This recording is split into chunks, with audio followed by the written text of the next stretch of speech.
Maybe You Should Talk to Someone by Lori Gottlieb. Have you ever felt completely stuck? Like you're desperately shaking the bars of your prison cell, trying to escape, only to discover there are no bars? You've been free the entire time. It's a startling image, and it's one of the hidden gems tucked inside a book that has quietly transformed millions of lives. Written by therapist Lori Gottlieb, this isn't your run-of-the-mill self-help guide. Not even close. This is the story of a therapist whose world implodes, forcing her to seek therapy herself. It's shockingly honest, laugh-out-loud funny, and deeply wise.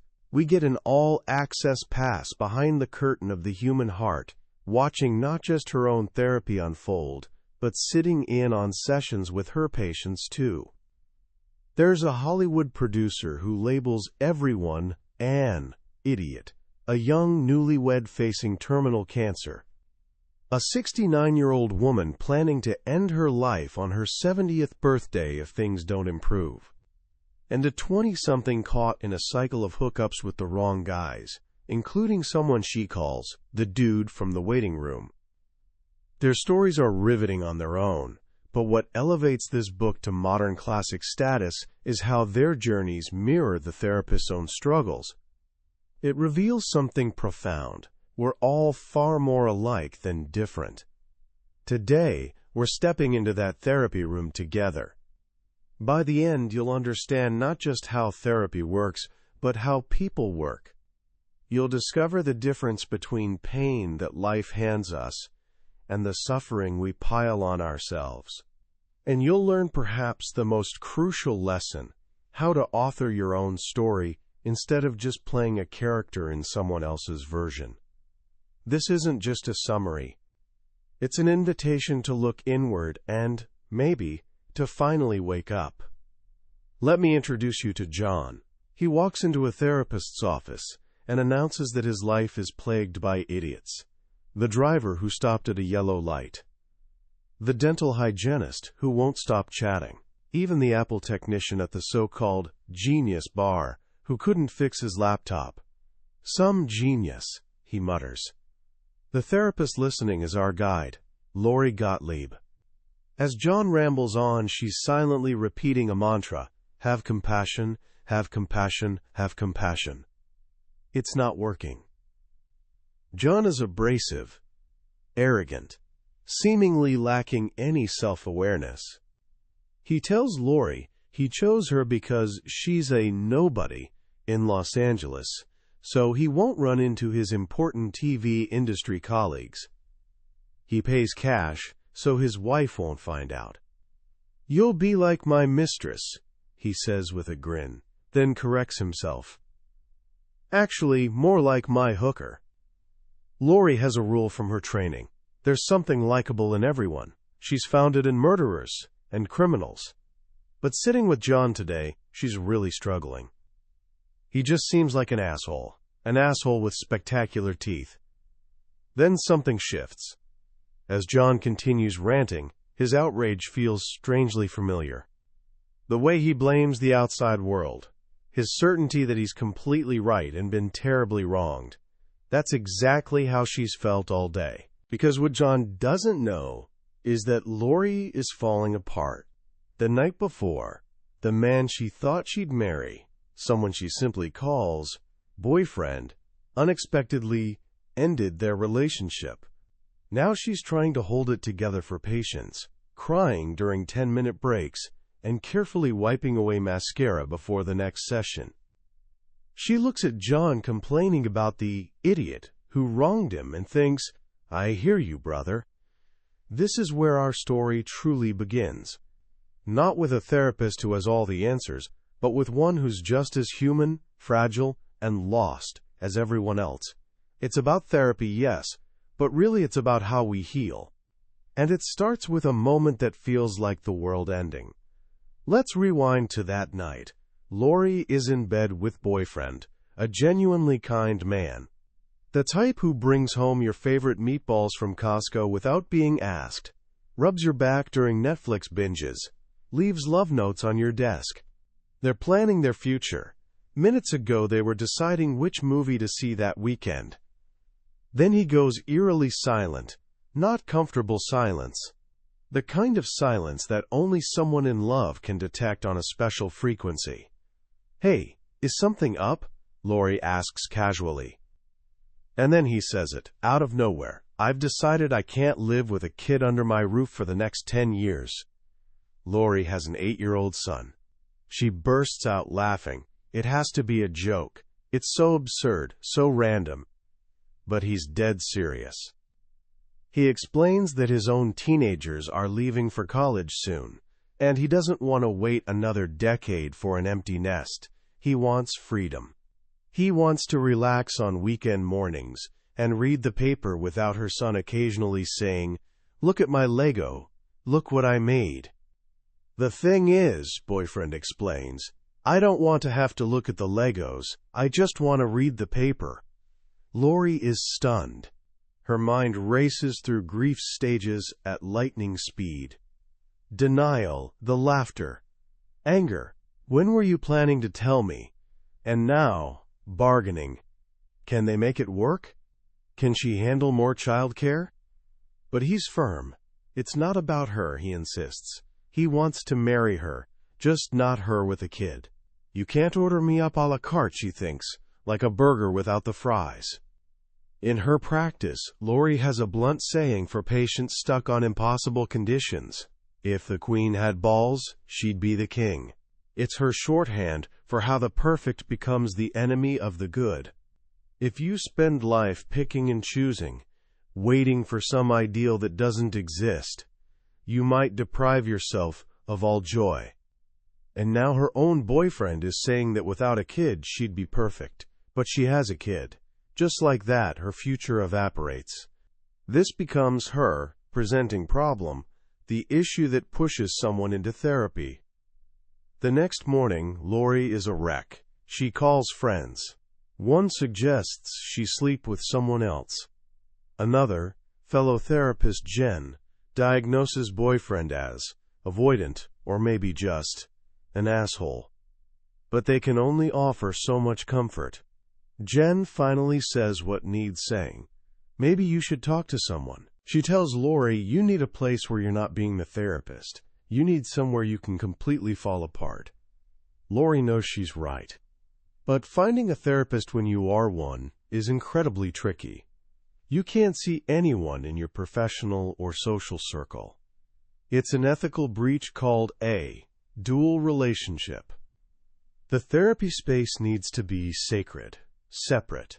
So while surrounded by therapists, she feels stranded in the middle of the ocean, dying of thirst.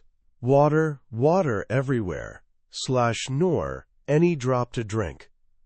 She ends up calling a colleague she barely knows, Caroline, asking for a referral for a friend.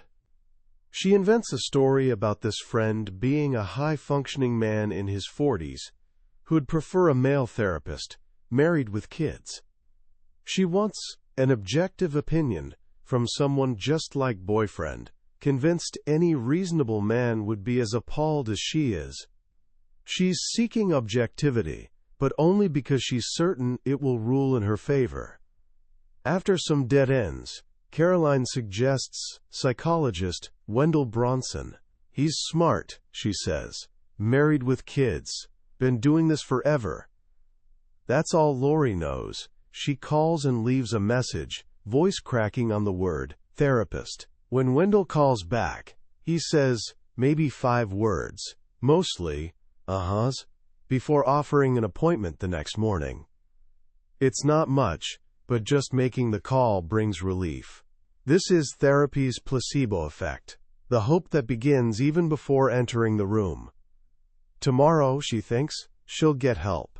Wendell will confirm boyfriend is a sociopath, and this will all become a beautiful oops, a minor blip on her life's radar. The next morning, Lori walks into Wendell's office and is immediately confused. There's no traditional therapist's chair, just 2 long sofas arranged in an L shape. She doesn't know where to sit. She picks a spot, and Wendell settles opposite her. He says nothing, just waits. And then it all pours out. She tells him everything, sobbing uncontrollably. This is the place Jen described, where she can completely fall apart. She makes her case, laying out all the evidence for why boyfriend is an avoidant sociopath.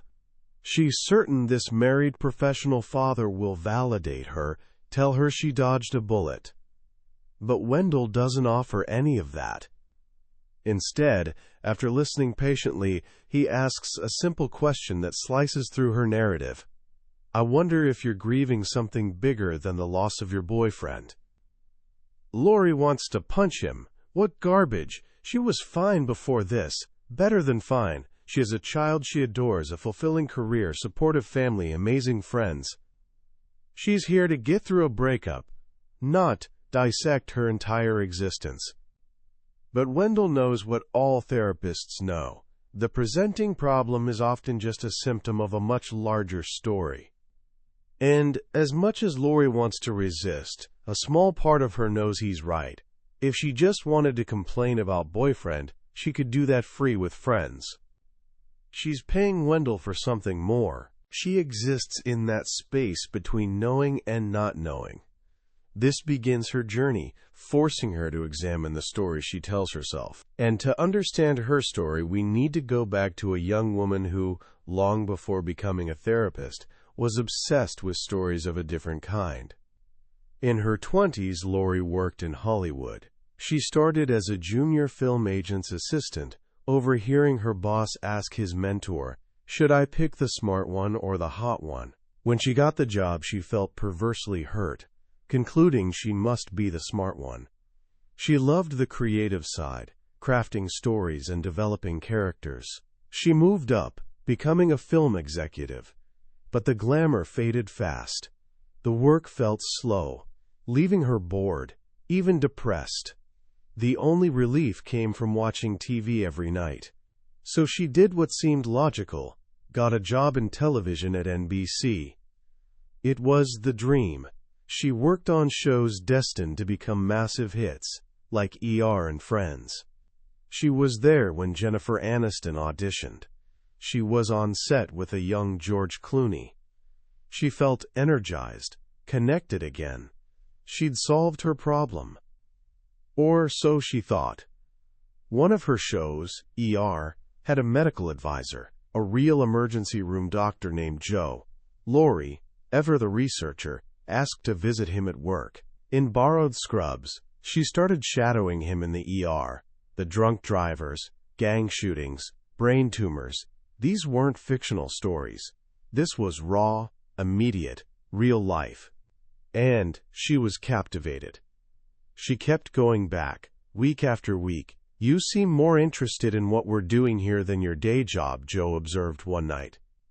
Then, almost casually, he said, "You could still go to medical school, you know." The idea was absurd. She was 28, a language major in college. But something had shifted. The real stories in the ER made the imaginary ones on television feel hollow. The decisive moment came on a Sunday at a county hospital. A doctor pulled back a curtain revealing a woman with diabetes complications. The smell was overwhelming, and when the doctor lifted the sheet, Lori saw the woman's lower legs were gone. One stump was infected with gangrene, black and moldy. Lori felt faint, trying to hold her breath. Then something extraordinary happened. The woman on the table, in unimaginable pain, took Lori's hand and smiled at her, as if to offer reassurance. In that single, selfless gesture, Lori knew. She was going to medical school. It was impulsive, perhaps, but came from somewhere deep she could no longer ignore. She wanted real life, real people, to be her world. This brings us to one of the most powerful stories Lori shares, a short essay called "Welcome to Holland." It was sent to her patient, Julie, a young newlywed dying of cancer. The essay compares having a baby to planning a fabulous trip to Italy. You buy guidebooks, learn Italian phrases, dream of the Colosseum and Venetian gondolas. Then, after months of anticipation, your plane lands. The flight attendant announces, "Welcome to Holland." "Holland?" you say. "What do you mean, Holland?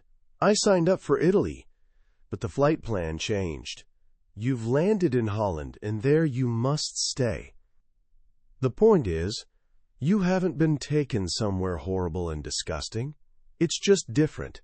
It's slower, less flashy than Italy. But if you spend life mourning that you didn't get to Italy, you may never be free to enjoy the very special, very lovely things about Holland, the windmills, tulips, the Rembrandts. When Julie first read this, she was furious. There was nothing special or lovely about cancer. But her best friend, whose son had severe autism, gently told her she was missing the point. Her life was no longer Italy, but she could still find a version of life, a version of joy in Holland. This theme runs through every story in the book. We all have our own version of Holland, the life we get, not the one we planned. John, the idiot guy, landed in a Holland of grief after his mother's sudden death when he was 6, and then again in an unthinkable tragedy involving his own son. Rita, the older woman, landed in a Holland of loneliness and regret after failed marriages. Lori herself landed in Holland the night boyfriend broke up with her. And this is where therapy enters. It helps us buy new guidebooks, learn a new language, and discover the hidden beauty of where we've found ourselves. For Julie, Holland meant confronting her mortality head-on. With Lori's help, she starts living more fully, not in some distant future, but right now. She even gets a job as a Trader Joe's cashier, something she'd always fantasized about, finding joy and connection in simple human interactions over groceries. She wanted to be known as a person, not a cancer patient. It was her way of reclaiming her story. Her journey is a heartbreaking, beautiful reminder that even facing death, there is life and love. The book she writes for her husband, to be read after she's gone, even includes a dating profile for him to find a new wife. Her final wish is for him to have another epic love story. As her father once told her, at the end of the day, love wins. Now back to John, the man who thinks everyone's an idiot. Week after week, he comes to Lori's office, sits on her couch, and complains. He complains about his wife Margot, who he says is depressed. He complains about colleagues. He interrupts Lori whenever she tries speaking. He even starts texting during sessions. Lori knows John's abrasive exterior is a defense, a fortress keeping people from getting too close. Her job is finding a way in. One day, when he won't stop texting, she tries something new. She picks up her own phone and texts him. "It's me, your therapist. I'm over here." John is shocked. "You're texting me now." But it works. It gets his attention. It's a small crack in his fortress. The real breakthrough, though, comes from an unexpected source. His dog, Rosie. John complains that Rosie is being an idiot peeing on the bed. But as he talks about her, a different side emerges. A softer side. "You really love her," Lori says. "Of course I do. She's my daughter," John snaps back. "No," Lori says gently, "I mean Rosie. You care about her deeply." John's face brightens. He pulls out his phone to show Lori a picture. "She's a rescue dog," he says proudly. The dog in the photo is, honestly, one of the ugliest dogs Lori has ever seen. But John is beaming, completely smitten. "You know what I love about Rosie?" he says later. "She's the only one who doesn't ask things of me, the only one who isn't, in some way, disappointed with me." It's a huge admission. Underneath all the bluster is a man who feels like a failure, terrified of disappointing the people he loves. It's the first glimpse of the real John, the one hiding behind the asshole persona. And this brings us to John's biggest secret, a story he's never told anyone. One session, while complaining about his wife and daughters, he makes a slip.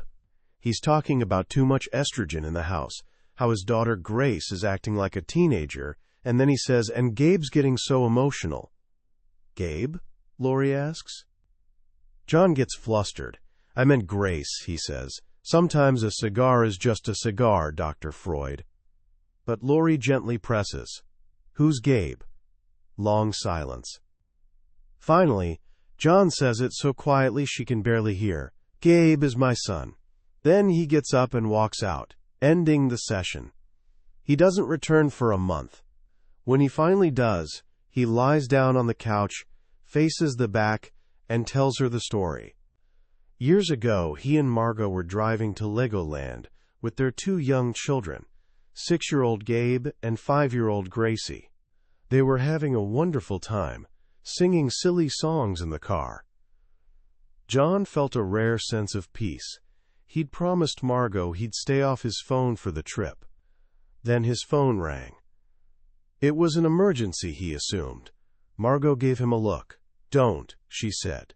They started arguing. The kids in back went silent. As John reached for the phone, a drunk driver in an SUV veered into their lane. The last thing John heard was his son's voice, a piercing scream. "Daddy!"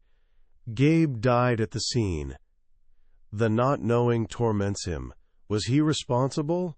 If he hadn't reached for the phone, could he have avoided the crash? Or was it Margot's fault for starting the argument? Or was it just a drunk driver? No one will ever know for sure.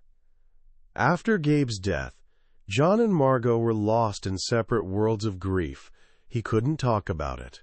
He buried himself in work, trying to be strong for his family. Margot wanted to talk, but he couldn't. He felt his pain was evidence of his love for Gabe, and if the pain eased, it meant he was forgetting him. "You're both so alone in your grief," Lori tells him. "And in your joy." She explains that maybe, all this time, Margot has been crying for both of them. And then John starts crying. Not just tears, but a guttural wail. The tears he's held in for years. He's not breaking down, Lori tells him. He's breaking open. This is John's turning point. His pain doesn't disappear, but he learns to live with it. He starts talking to Margot about Gabe. They start couples therapy. One night, they're rolling on the floor, laughing with their daughters, and he thinks, "I love my family." He realizes happiness isn't a destination. Maybe happiness is sometimes, he tells Lori. This journey of self-discovery mirrors Lori's own therapy with Wendell. She spends weeks talking about boyfriend, convinced he's the source of all her pain. But Wendell keeps gently pushing her to look deeper. He tells her, there's a difference between pain and suffering. You're going to feel pain. Everyone does at times, but you don't have to suffer so much. You're not choosing the pain, but you're choosing the suffering. He suggests her endless obsession with boyfriend is avoiding something else, something she's even more afraid to face. He brings up the cartoon of the prisoner shaking the bars of his cell, desperately trying to escape, but to his right and left it's open. There are no bars. All the prisoner has to do is walk around, Wendell says. That's most of us. We feel completely stuck, trapped in our emotional cells, but there's a way out, as long as we're willing to see it.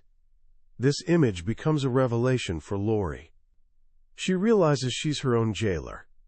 Her obsession with boyfriend, her story of being the innocent victim. These are the bars she's been shaking. But what is she really imprisoned by? This leads to her first big confession to Wendell. It's not just about the breakup. She's supposed to be writing a book on happiness, but she can't. It's making her miserable. She feels like a fraud. She turned down a lucrative contract to write a parenting book, because she didn't think the world needed another one, a decision she's regretted for years. Now she's stuck with this happiness book, paralyzed. Boyfriend was a convenient distraction from this professional and existential crisis. When he was gone, she filled the void by obsessing over him. But there's another, deeper secret she's kept, not just from Wendell, but from herself. For a couple of years, she suffered from a mysterious illness, a painful rash, debilitating fatigue, strange infections, irregular heartbeat, tremors. She's been on a medical mystery tour, seeing specialist after specialist, but no one can figure it out.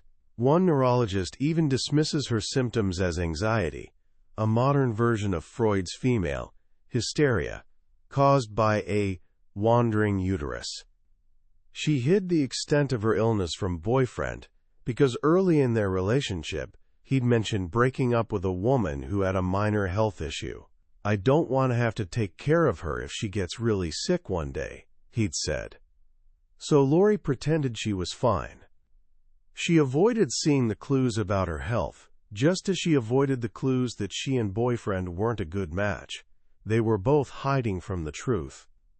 Wendell listens to all this and connects it to what he calls the 4 ultimate concerns all humans face: death, isolation, freedom, and meaninglessness. Lori's fear of her illness is a fear of death. Her breakup plunged her into fear of isolation. Her paralysis over her book is a fear of freedom, the responsibility of making choices about her life. And all of it leads to the 4th concern, a crisis of meaning. Her fight, Wendell tells her, isn't with boyfriend or her book or even her illness. It's a fight with death. This is the book's core. All the stories, Lori's, John's, Julie's, Rita's, are about confronting these ultimate concerns. They're all searching for meaning in their lives. For Rita, the 69-year-old woman who gave herself a 1-year deadline to live, it means confronting a lifetime of regret. She believes she's unlovable, a bad mother who failed to protect her children from their alcoholic father. She keeps everyone at a distance, convinced that if they really knew her, they'd be disgusted.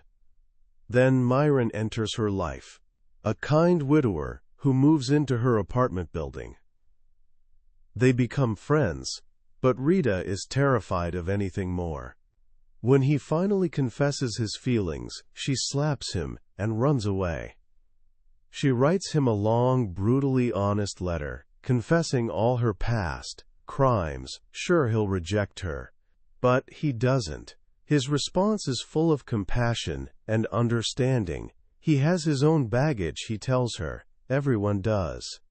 And just like that, Rita's life begins changing. She starts teaching art. She becomes a California grandma to neighbor kids. For her 70th birthday, instead of ending her life, she has a surprise party thrown by all the new people who've come to love her. She even gets an email from her estranged daughter. An opening, a glimmer of hope for repair. Her story powerfully testifies that it's never too late to change, to find connection, to create meaning. As her new business is called, It Ain't Over Till It's Over, Inc. And finally, there's Charlotte, the 25-year-old who reminds Lori of her younger self. She struggles with alcohol, anxiety, and a string of unavailable men. Her type, she says, is guys like the dude from the waiting room, a fellow patient who flirts with her while he has a girlfriend.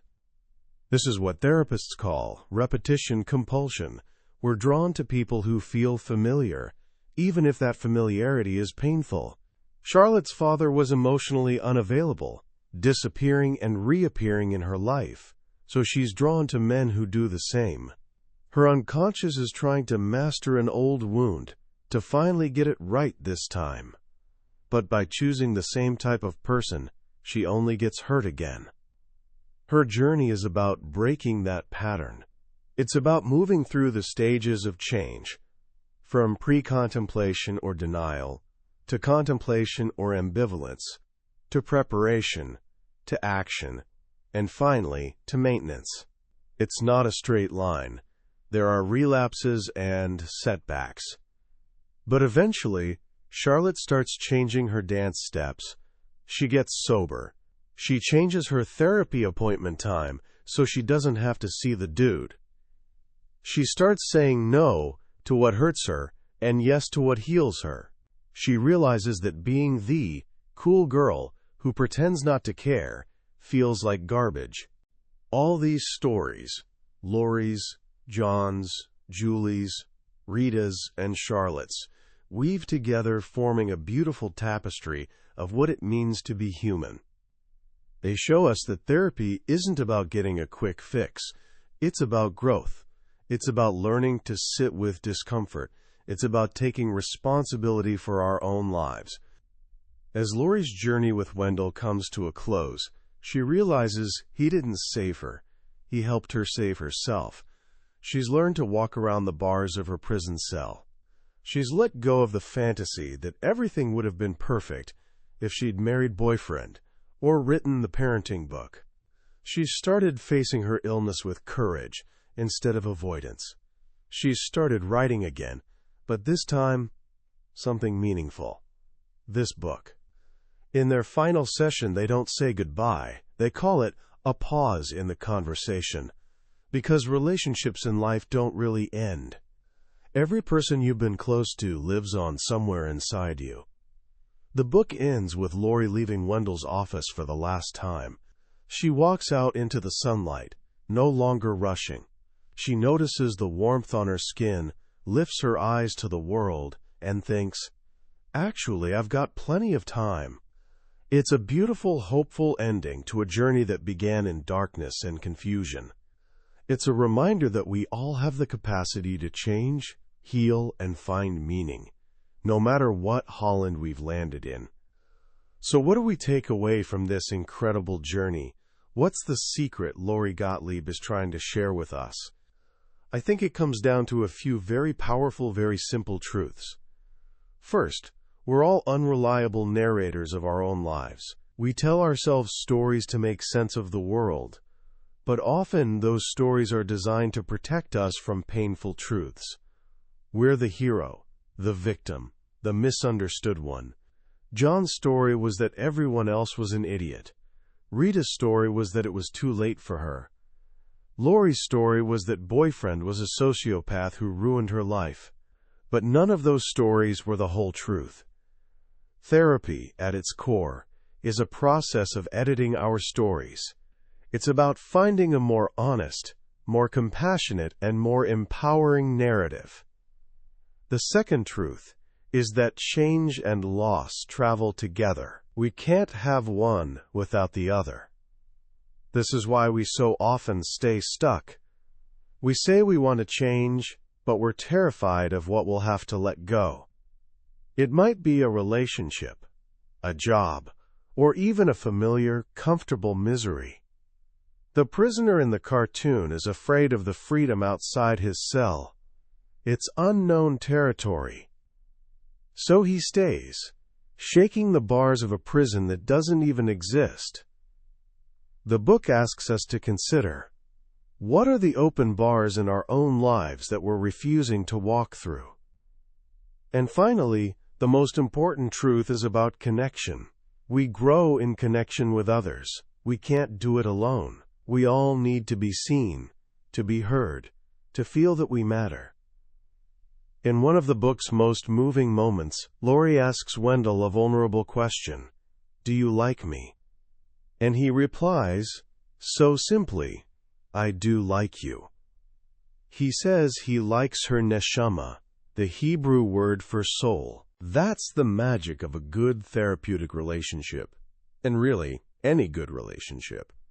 It's the experience of having your soul seen and valued. It's what gives us courage to face our fears, to edit our stories, and to walk through those open bars into a life of meaning. If there's one action you can take from this book, it's this.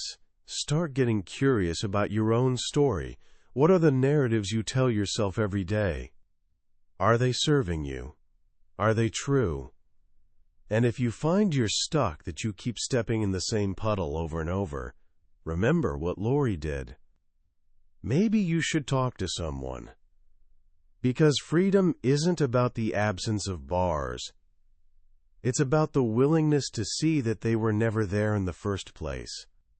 That was a summary of Maybe You Should Talk to Someone by Lori Gottlieb. We've journeyed through the main stories and ideas today, but I'll be honest with you, a summary can only take you so far.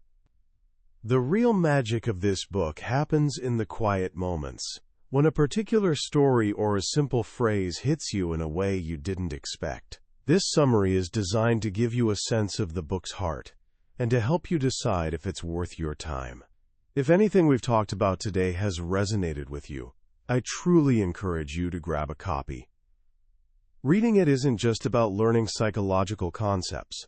It's an experience that can genuinely change how you see yourself, your relationships, and the beautiful, messy business of being human. A link to the book is in the description. Also, if you found this summary valuable and it gave you something to think about, please show your support by hitting that like button and subscribing to the channel. That way, you won't miss our next journey into another life-changing book. Let's keep growing together.